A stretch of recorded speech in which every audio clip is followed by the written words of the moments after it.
ৰঙালী বিহু শুভেচ্ছা জনাইছোঁ, শুভকামনা জনাইছোঁ। আজি আমি আহিছোঁ আচলতে লতাশিল ঐতিহ্যমণ্ডিত লতাশিল খেলপথাৰলৈ। ইণ্ডিয়াৰ নম্বৰ 1 চিমেণ্ট ব্ৰেণ্ড আল্ট্ৰাটেক চিমেণ্টে সুন্দৰ আপোনালোকে পিছফালে দেখিছে, এইটো ধুনীয়া বাকৰি বনাইছে ইয়াতে। আৰু যিটো তেওঁলোকে ইণ্ডিয়া বুক অফ ৰেকৰ্ডছত আজি ৰেকৰ্ড হ'ল, তেওঁলোকে যিটো দীঘলীয়া ৰিলে কৰিছে বিহু আৰু সত্ৰীয়াৰ, ইমান ঘণ্টা চলিয়ে আছে। গতিকে নিজৰ বহু দেৰি বহিলোঁ, চায়ো ভাল লাগিছে। এফালে বিহু নাচিছে, আকৌ সত্ৰীয়া আহিছে, আকৌ বিহু নাচিছে, আকৌ সত্ৰীয়া। গতিকে সুন্দৰ অনুষ্ঠান কৰিলে। আৰু আজি সঁচাকৈ এটা আমাৰ কাৰণে ধুনীয়া মুহূৰ্ত যে ইণ্ডিয়া বুক অফ ৰেকৰ্ডছত আজি এই অনুষ্ঠানটোৰ এই যিটো বিহু আৰু সত্ৰীয়া ৰিলে অনুষ্ঠানটো ৰেকৰ্ড হৈ গ'ল।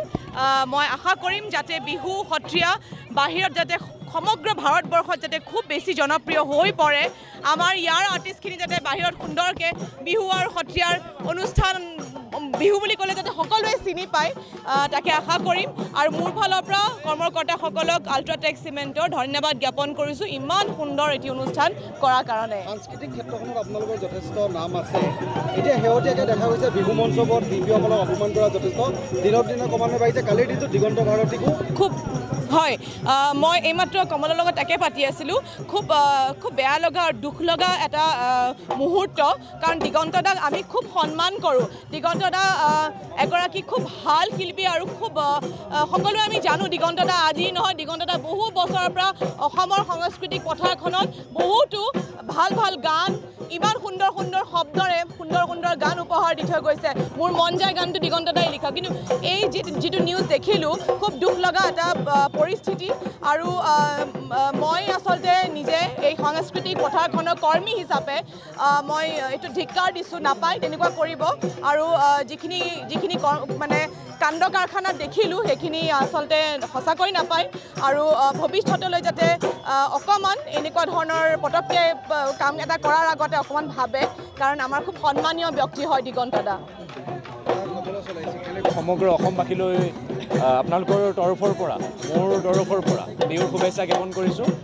বিহুৰ প্ৰস্তুতি বুলিবলৈ বেলেগ নাই, বিহু আহিছে আকৌ যাব, কিন্তু এই বিহুটোৱে সকলোৰে বাবে ৰঙীন হৈ পৰক সেইটোৱে আশা কৰিছোঁ, কল্পনা কৰিছোঁ।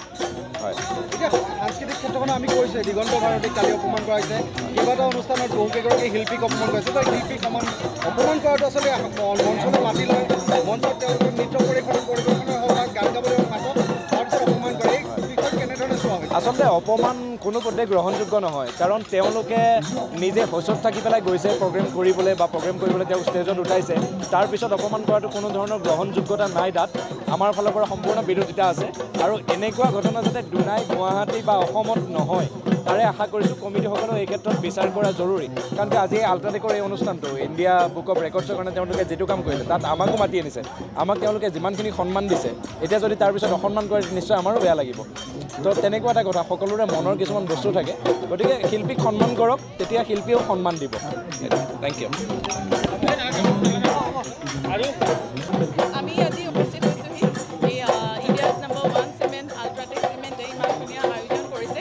মইতো আগতে নিজে দেখা নাছিলোঁ কেতিয়াও, আৰু বিশেষকৈ আমাৰ নিজৰ বিহু আৰু সত্ৰীয়া নৃত্য যিটো ইমান দীঘলীয়াকৈ এনেকৈ হৈছে ৰিলে প্ৰতিযোগিতা বুলিয়ে কৈছোঁ।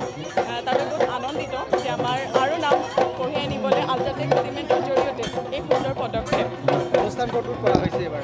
অনুষ্ঠান আৰম্ভ কৰিলোঁ জালুকবাৰীৰ পৰা। শিল্পীসকলক অপমান কৰাৰ আচলতে কাণ্ডটো খুব বাঢ়ি গৈছে।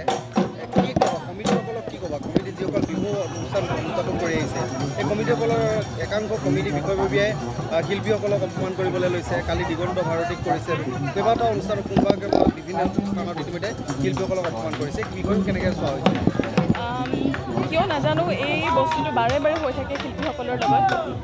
আৰু আমাৰ এই ইমান মৰমৰ চেনেহৰ আৰু এই আদৰৰ বিহুটিতে বেছিকৈ দেখা পোৱা যায়।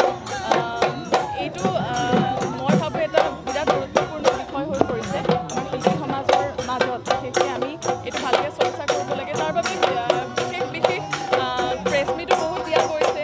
এনেকুৱা বহুত ঘটনা ঘটি থাকে আৰু বেছিকৈ বেয়া লাগিছে, কাৰণ ইমান এখন চানমাৰী বিহুৰ বিষয়ে কোনে নাজানে। গতিকে তেনেকুৱা যদি কমিটিৰ সদস্যৰ পৰা এনেকুৱা আমি আশা নকৰোঁ।